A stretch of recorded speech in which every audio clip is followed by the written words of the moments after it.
ಇಂದಿನ ದೇವರ ವಾಗ್ದಾನ. ಕೀರ್ತನೆಗಳು 111:10. ಯೆಹೋವನ ಭಯವೇ ಜ್ಞಾನಕ್ಕೆ ಮೂಲವು. ದೇವರಿಗೆ ಭಯಪಡುವವನು ಎಲ್ಲ ನಿಯಮಗಳನ್ನು ಸರಿಯಾಗಿ ಪಾಲಿಸುತ್ತಾನೆ. ಇನ್ನೊಬ್ಬರಿಗೆ ಸಹಾಯ ಮಾಡುವ ಕರುಣೆಯ ಗುಣವನ್ನು ಹೊಂದಿರುತ್ತಾನೆ. ಇನ್ನೊಬ್ಬರ ಮನಸ್ಸನ್ನು ನೋಯಿಸದ ಮಾತುಗಳನ್ನು ಮಾತನಾಡುತ್ತಾನೆ.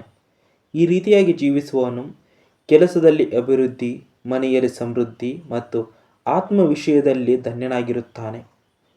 ಅಭಿವೃದ್ಧಿ ಹೊಂದಿದ ಮನುಷ್ಯನನ್ನು ಜ್ಞಾನವಂತನು ಎಂದು ಕರೆಯುತ್ತಾರೆ. ಮನುಷ್ಯನಿಗೆ ದೇವರ ಮೇಲೆ ಇರುವ ಭಯವೇ ಆತನ ಜ್ಞಾನಕ್ಕೆ ಕಾರಣವಾಗಿದೆ. ನಾವು ಸಹ ಈ ರೀತಿಯಾಗಿ ಅಭಿವೃದ್ಧಿ ಹೊಂದಬೇಕೆಂದು ದೇವರ ಆಶೆ. ಕಣ್ಣುಗಳನ್ನು ಮುಚ್ಚಿಕೊಂಡರೆ ಪ್ರಾರ್ಥಿಸಿಕೊಳ್ಳೋಣ. ಜ್ಞಾನವನ್ನು ನಿಕ್ಷೇಪವಾಗಿ ನಿನ್ನಲ್ಲಿ ಅಡಗಿಸಿಕೊಂಡ ಪ್ರಭುವೇ, ನಿಮಗೆ ಸ್ತೋತ್ರ.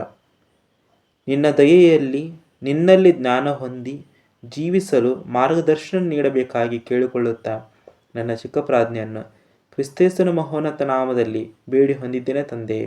ಆಮೇನ್.